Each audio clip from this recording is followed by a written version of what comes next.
Hello, welcome to Making Creativity Pay.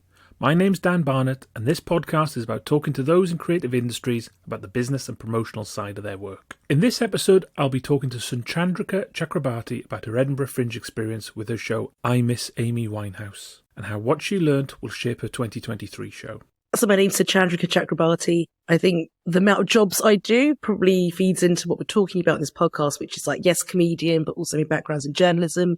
And I'm still sort of working in that area. What else? I do podcasting, teaching people as well. So like teaching adults, not teaching in a school. And so I make money from that as well. So I'm definitely not making my living just from comedy.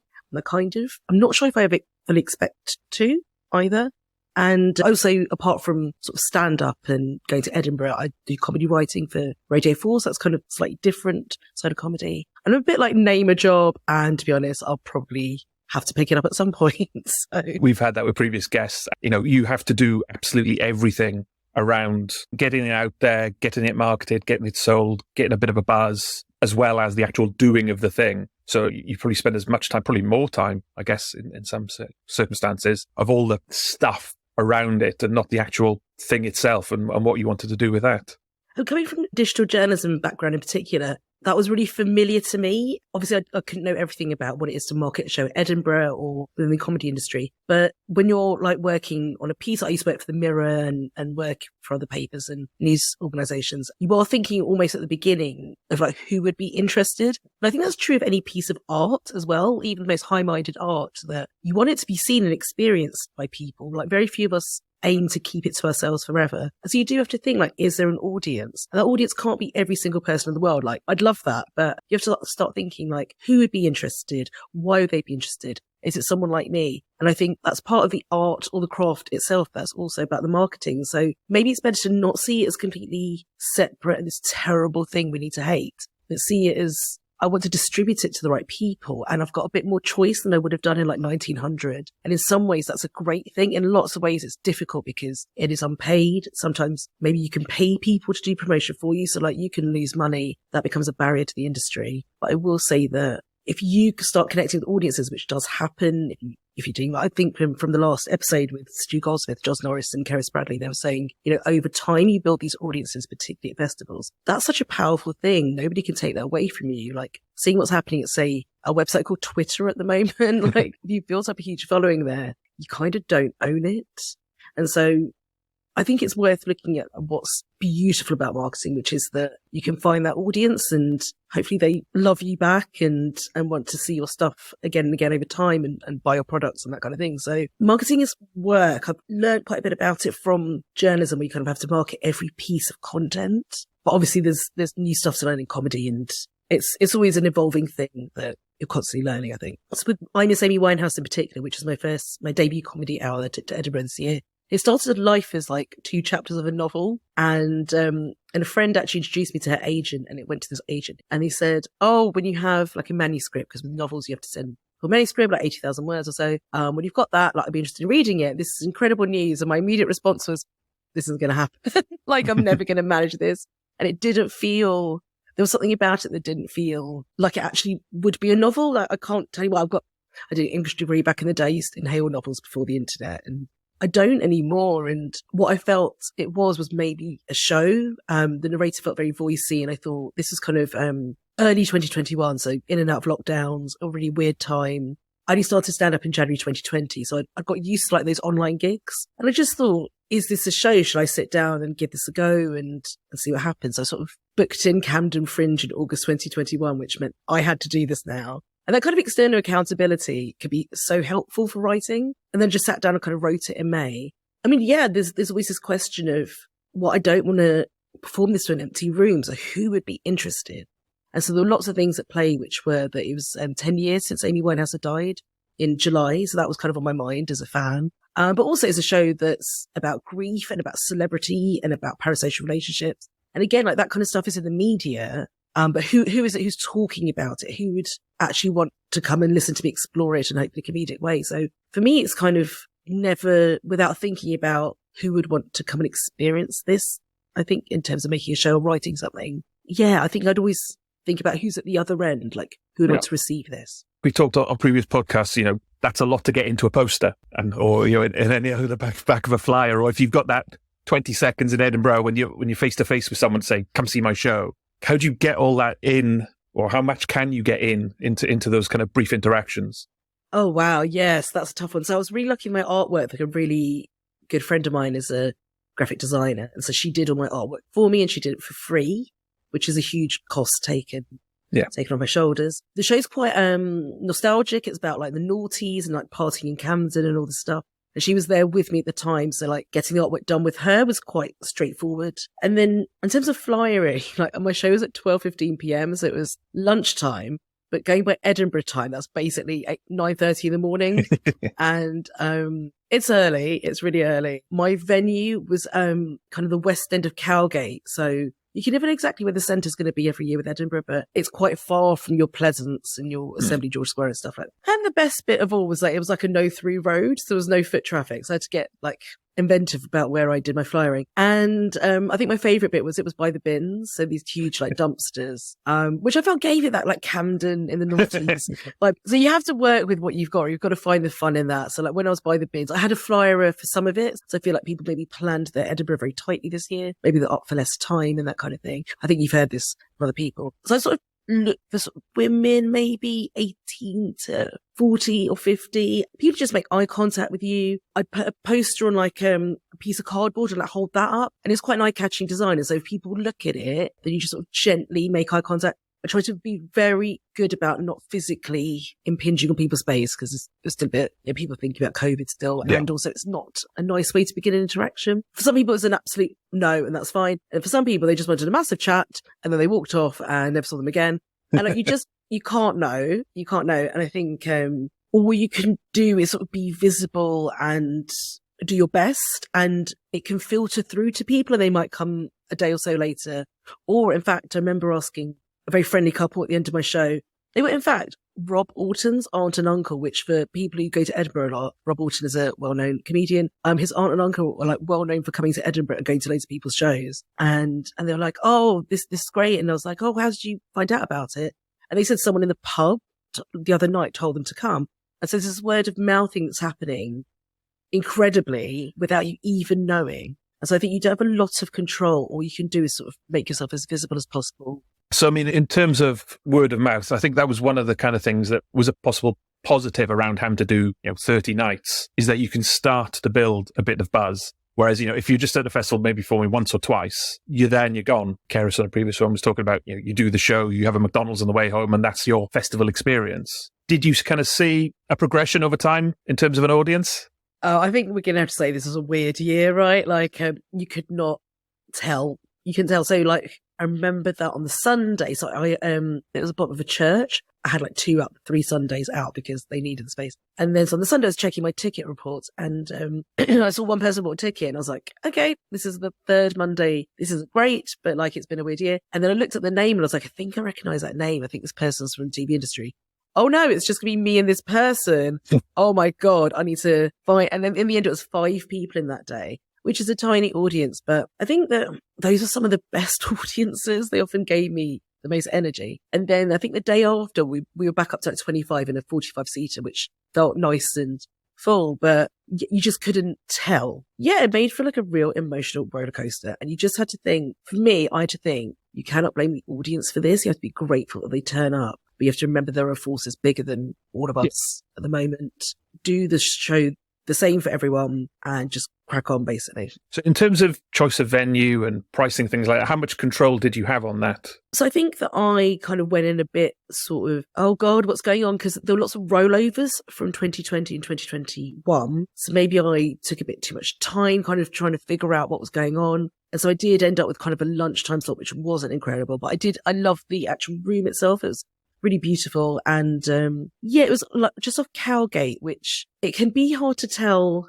how busy that's going to get. I will say the bins probably didn't help, not just like being by the bins, but this was the year in which the people working in maintaining the bins were on strike. Of course, yeah. So as time went on, me flying near them, like, started off as like fun, like Canada and the Naughties vibe. Then it became like, I'm not going near that woman. Why is she standing there?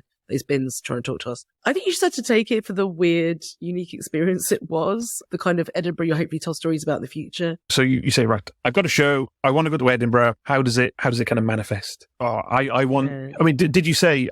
I think roughly 50-seater is what I want to kind of pitch at, and then they say there's these 6 places. This one's good for this, but it's 9 p.m. This one's a bit better, but it's 12 p.m. That kind of thing. So the place I actually did mine in the end is a place called Paradise Green. It's basically a church on the George VI Bridge, and I was in one of the rooms downstairs.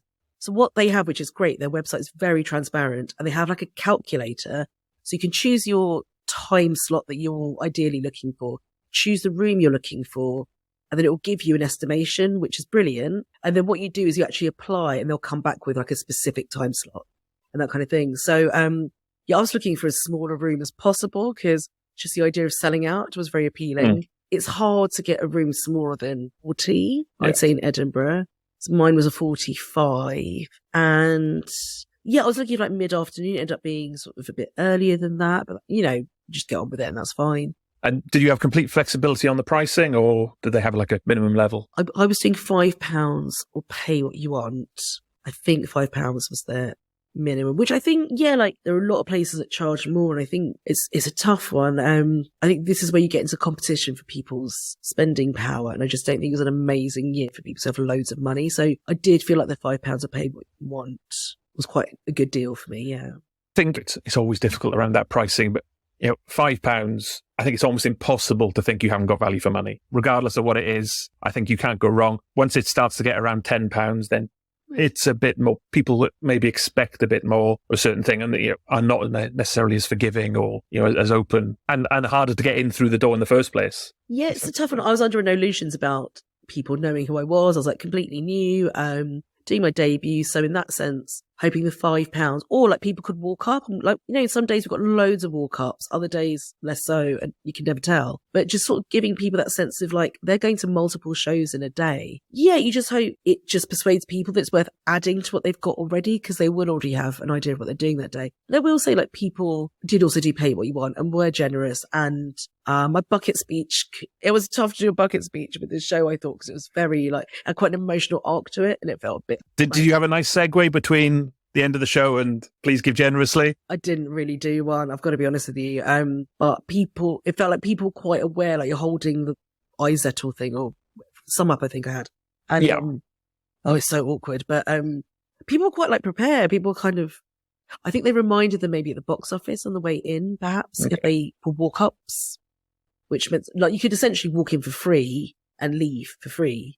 Yes, I will say that people kind of, if they come in for free, and they would expect I paid to get out is the kind of joke, isn't it? So I didn't develop a good bucket speech. That's probably one to think about for next time. So for next year, I think you said you're already writing your next show. So do you think you'll be same kind of thing? No, I think it'll be a different kind of show. So right now, I'm writing it for an online festival I'm doing in January. So it's Access Festival, which is run by comedian Mark Watson. It's going to be on Next Up Comedy, so it'll be streamed there. And just talking to those guys, because we're kind of trying to nail down the tech and stuff that's been done through Zoom. They're like, emphasis on interactivity, which I completely agree with. I've done quite a lot of online gigs and taught online. And just there's something about staring at your screen, particularly after a long day at work for a lot of people.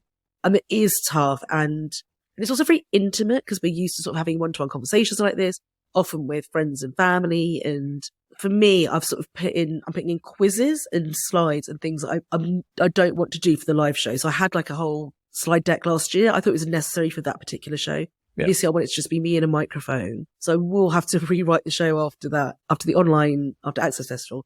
But I don't think it's a bad thing. So I was kind of I've performed it twice live, and I'm kind of rewriting it a bit, and it's quite fun. And I think it's a useful exercise to think about, how does this work fully online and how does this work kind of fully offline? Yeah. Because what does it end up being at the end of the day? Like my last show, I did my last performance at the Pleasance in London, which is incredible. And I filmed it. And now I'm just thinking, what do I do with that last show? Do I just put it online for free? Do I try and look at monetizing it? But in some way, that show, which was live and for the people in the room, will end up on the internet in some way. And so, I don't know, your show ends up in lots of different formats, unless you don't mind it disappearing at the end of the run. So much of you into a show, and then, September comes and you're right on to the next one, which is, seems such a shame. I mean, do you think you'll bring it back now and again, or you kind of moved on from it? Yeah, never say never. Like I do love that show. And I think in common with maybe some of the people you've spoken to before, that it was a weird Edinburgh where I'd actually been working on it for longer than a year. Yeah. I don't know if I'll get that luxury in the future. It depends. I guess maybe if you miss an Edinburgh, you get more time, but I've been working it for a bit longer, and it was, only in Edinburgh that I felt I found a proper ending, and I felt I pulled out all the themes and understood what I was talking about. And then I performed like 3 times in the autumn, and there was just a nice, gentle sense of feeling done with it. But for now, I feel like I've done everything I can with it, and I'm trying to figure out what this next show is. And as I said, like writing it for online, writing it because like a week or 2 after I'm doing it with Bill Murray, so that'll be like a proper kind of standing on the stage, kind of proper comedy club situation. So how does the show work for that? And I've got like these new challenges too.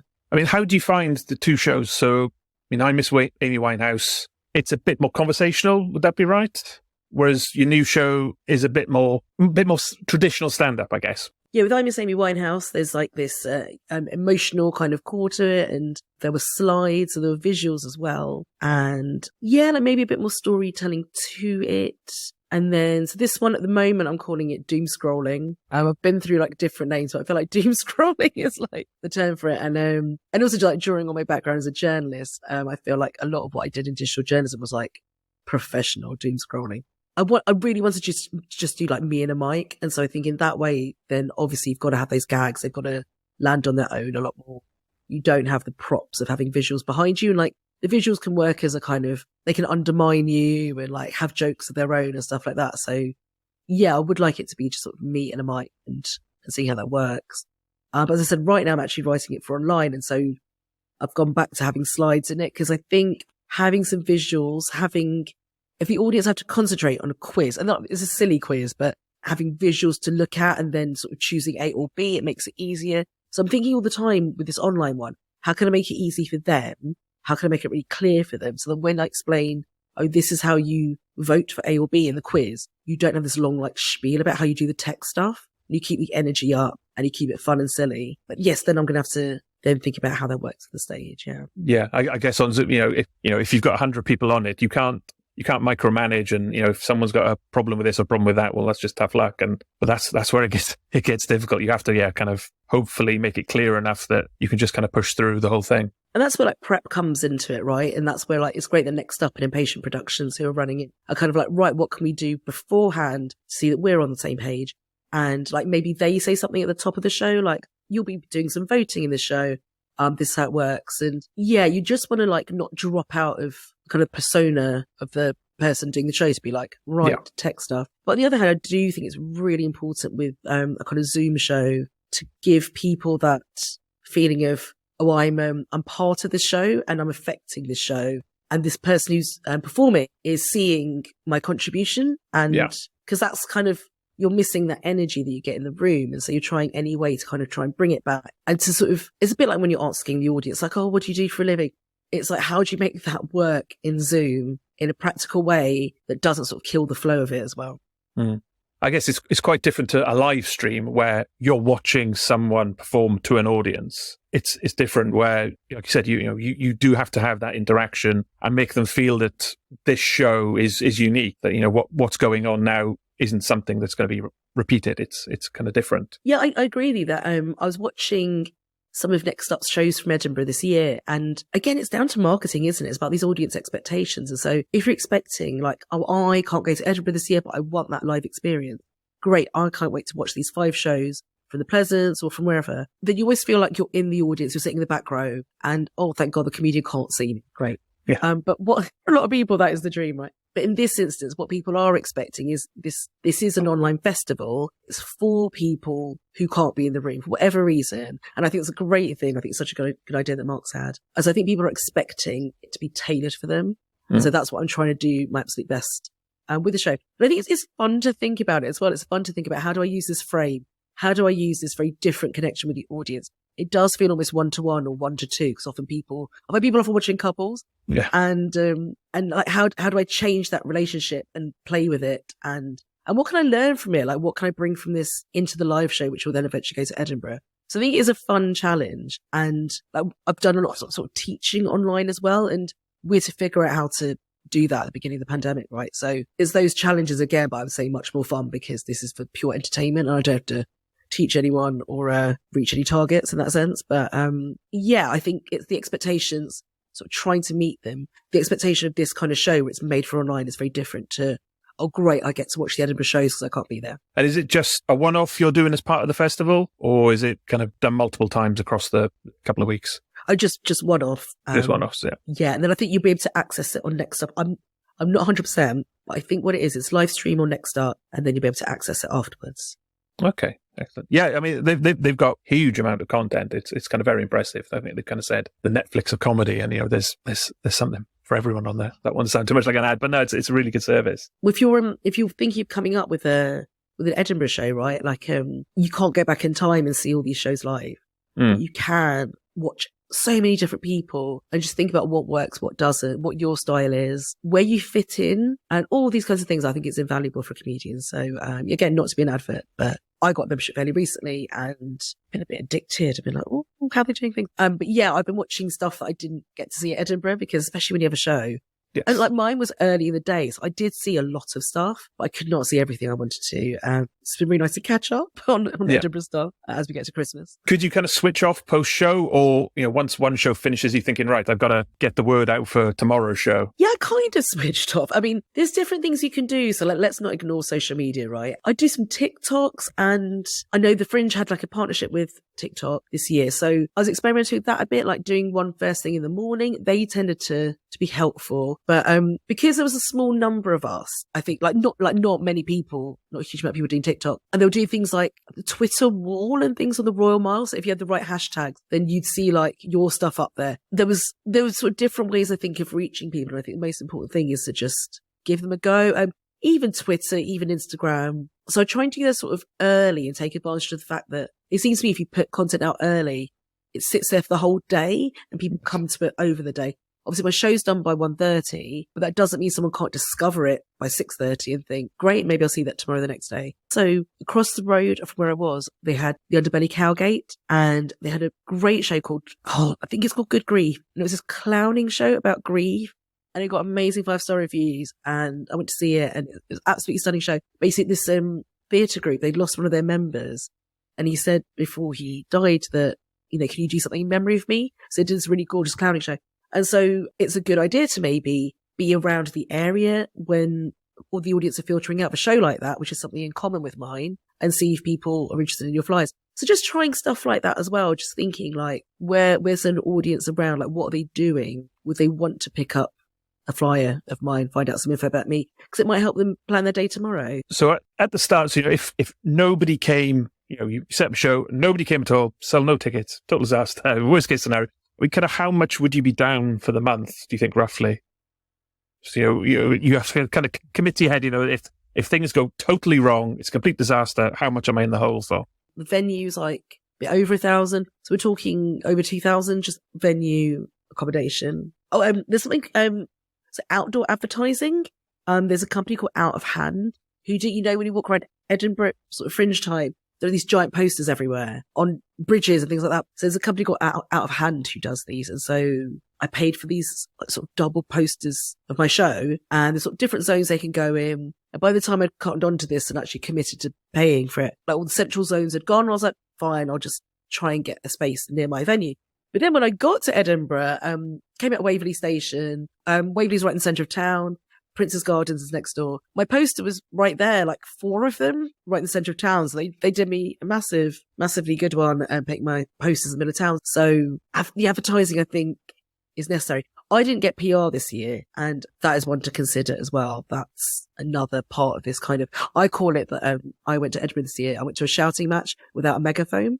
Yeah. And I think that can be reflected in not necessarily just audience, but like I got one review. I know not many people got reviews or as many reviews as they hope for this year. Things like that, getting reviews, getting people in. PR is something to consider, but it's not something I did this year. And so next year, how much do you think the balance will be between online and offline in terms of promotion and marketing? I mean, maybe there will be no Twitter. Who knows by then? Oh, such a good question. Yeah.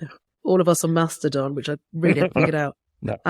I think flyering, I mean, it depends on the slot you get, but maybe flyering is actually something I cut down. I think that, do we want to get people who are just walking by who've just got a slot there? Is that the right audience? Or do you want someone who's like engaging with your social media and has more context of who you are as a comedian and what the show is about? I don't know. I don't want to put down an audience who's just coming off the street and trying stuff. But I wonder if it's going to be a bit less of that again, because like we're not going to be a wonderful financial state, I think, by August. I think we're still going to be in cost of living crises.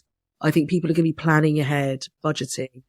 And I think absolutely, I wonder if that stage is kind of, I wonder if flying harks back to a time when people have more disposable income and fewer acts to choose between. And so there's this lovely kind of medium ground of like, do you know what? I can give all of these things a go. Whereas now I wonder if that marketing job almost has to happen earlier in people's experience of Edinburgh as an audience member. I don't have an answer. I don't know. I think the experimenting is really interesting. I think even with like doing previews, even with sort of doing my show from January onwards, you're building that online presence of like, oh, right, this is this new show I'm doing. This is the name. This is the artwork, which is so important, the image that describes your show. So I think there's something to yourself for like building that social. Yeah, I'd probably cut down on the flyering if I'm honest. They are really heavy. And storing them can be difficult. Like there's not always space at the venue. If I keep them at home, then I'm taking the bus, blah, blah, blah. So really boring logistic stuff like that might mean that the flyers are cut down to the minimum, but then I'm giving TikTok more of a push. Or I mean, maybe Bebo.com will come back. I would love to.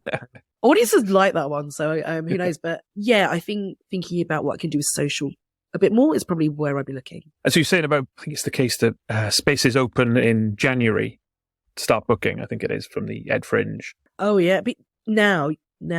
So do you see between now and August, is it all about building for August, or do you see the shows in their own right as performances? What's interesting is that with I Miss Amy Winehouse, it kind of felt complete. Like I'm really seeing the difference now. I kind of wrote it all in one go, and I definitely had to polish it and hone it.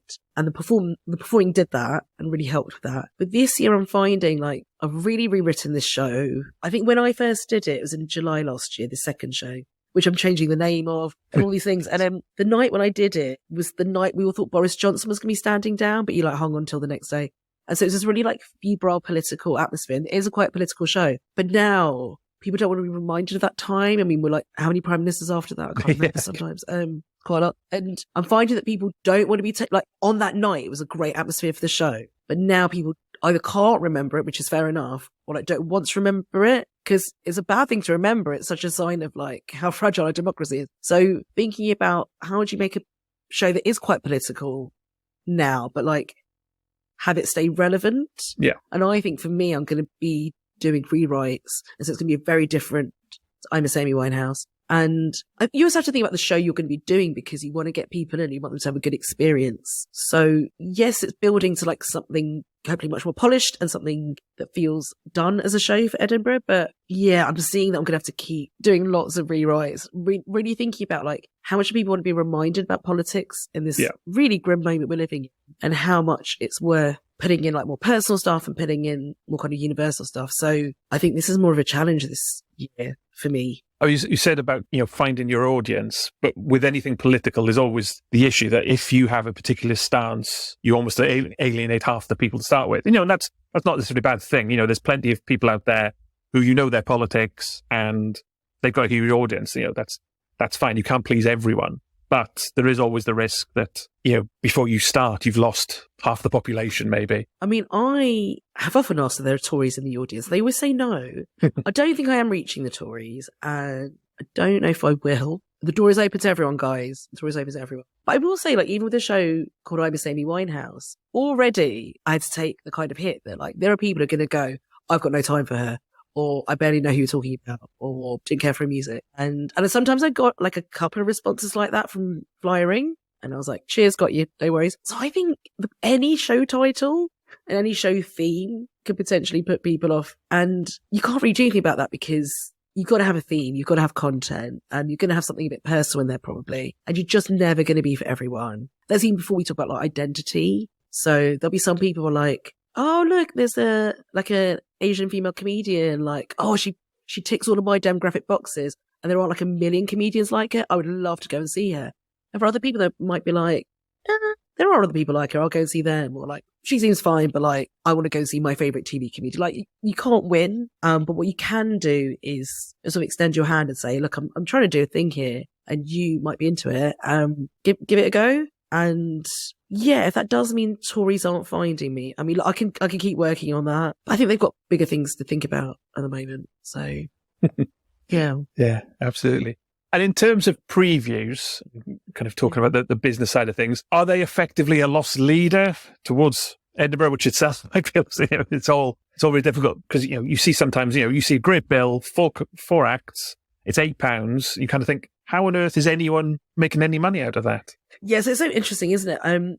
So what if there are previews, and I mean like sort of just my solo show previews? Sometimes you pay for them. Sometimes they pay you. It is a confusing wild world out there and you just never know what you're getting into. But I think from my experience last year, I kind of got a sense of people I'd love to work with again. So I have to absolutely shout out Brixton House Theatre, which is like a fairly new theatre now. So they opened with the Housemate season last early summer. I had a show in May last year, and over 4 performances, they paid me a really decent amount, and they asked me to set my own fees. This is all new to me. I had to go and ask advice from people. I was like, they're asking me, they're asking if they can pay me. And so that was wonderful. And yeah, they're trying their hardest to work with artists in a way that kind of makes sure we're well compensated. And so everyone go to Brixton House Theatre and as an audience member because they're fantastic. Other than that, like, so what I'd find with hiring places in London in particular, maybe you're looking like 40 to £80 for an hour maybe, and then a cut the ticket sales. So yes, you have to think about how many times you want to do that. How often can you get an audience in, like just in London? Or are you going to go to Bristol? Are you going to go to Manchester? Are you going to go to other places? I think there's a lot to be said for trying to be part of festivals. A festival for me kind of works like a giant mixed bill. So someone will go like, for instance, I did Manchester Women in Comedy Festival last October. It's a brilliant festival. I think you can start applying for them in January. What's great about that is so they obviously do marketing and they'll have the sort of really big names, but then as people look down the website, they'll see your show. And so it's worth thinking about like, what's the context my show would exist within? So the venue might cost this much, or it might cost XYZ to register, but is my name like alongside all these other people? Will they be doing social media that includes me? Yeah. And so in that sense, that gives you a bit of value for money, doesn't it? So last year's experience taught me to think a bit more like intelligently about what the return on investment is. And also you might get paid as well. So ask around, talk to people that you know, see how these venues are treating people, go in and ask them what their financial deal is. And it doesn't mean you're committing to it, but it's basically completely random. It's all different. And my favorite thing is to try and be part of the season, try to be part of the festival, because your show doesn't have to do as much heavy lifting with the marketing. And you get to meet other people and you're in the same boat. And then they tell you about other places they've done their show and then you find out about how they work. So yeah, I think it's a lost leader, but it costs much less in Edinburgh usually. And again, you're building that audience and people will come and see you more than once, incredibly, and they will tell other people. Yeah. And actually, quite a few of my friends very kindly did this to me. When they knew friends of theirs were coming to Edinburgh, they said to come and see my show. Those of them who'd seen it, they could say like, the show's about this. I think you'll enjoy it. So it's really worth doing those previews as much as you can. You can also try and get reviews if you're that way inclined. That can help you put stars on your posters and things like that. So generally, I'd say they're not breaking the bank too much, but it's worth thinking like, if you're based in London, if you can get out of London, because they will be cheaper venues.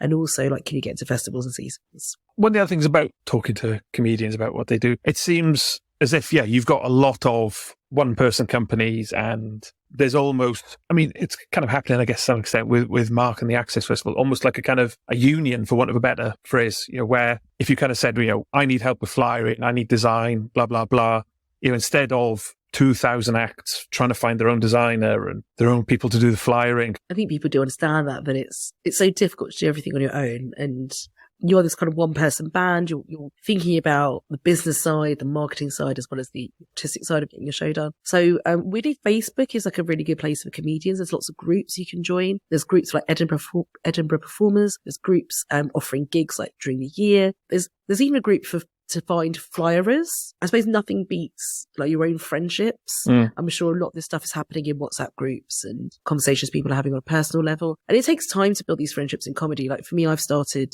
in pandemic.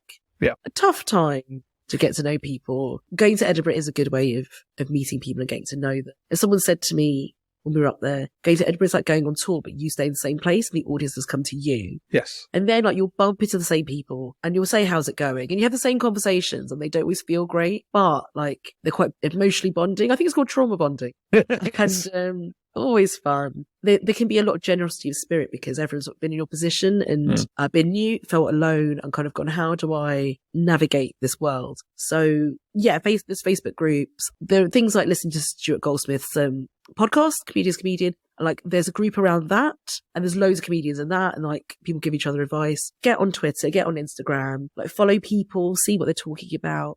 So when do you need to kind of nail down what it's called, the visuals and all that kind of stuff for Edinburgh? Well, I'm going to be applying for my venues, so I think it's going to be called doom scrolling, isn't it? I'm not sure how much. I suppose like I don't know, but the place with Edinburgh until the brochure is printed. I think their deadline's something around like April, but it's probably better because it must go through lots of layers of people at these venues. I think it's probably better for my application to like have nailed down a name now. So I feel like doom scrolling gets like you had more of a reaction to it as well. Like it says something. Yes. You get a sense of like, oh, she's talking about that side of life. So I think it's probably the one. But yeah, it's interesting the kind of artistic choices you have to make way in advance.